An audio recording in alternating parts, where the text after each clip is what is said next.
Bank ఖాతాదారుడు అకస్మాత్తుగా మరణిస్తే ఆ అకౌంట్లో ఉన్న డబ్బును నామినీ ఎప్పుడు విత్డ్రా చేసుకోవాలనే దానిపై చాలా మందికి బోలెడన్ని అనుమానాలు ఉన్నాయి.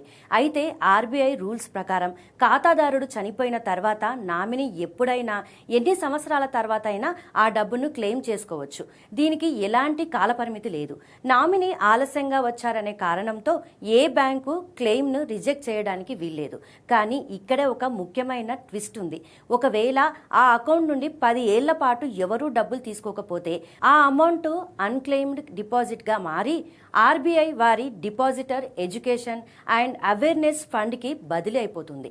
అలా వెళ్ళినా కూడా నామినీ సరైన ఆధారాలతో మళ్ళీ క్లెయిమ్ చేసుకోవచ్చు. దీనికోసం బ్యాంకుకి వెళ్ళి క్లెయిమ్ ఫామ్తో పాటు ఖాతాదారుడి డెత్ సర్టిఫికేట్, నామినీ గుర్తింపు పత్రాలు, బ్యాంక్ పాస్బుక్ సమర్పిస్తే చాలు. అధికారులు వాటిని వెరిఫై చేసి గరిష్టంగా 15 రోజుల్లోగా డబ్బును నామినీకి అందజేస్తారు. అందుకే చట్టపరమైన సమస్యలు, వారసత్వ గొడవలు రాకుండా ఉండాలంటే ఖాతాదారుడు మరణించిన కొద్ది రోజుల్లోనే క్లెయిమ్ ప్రాసెస్ పూర్తి చేయడం ఉత్తమం.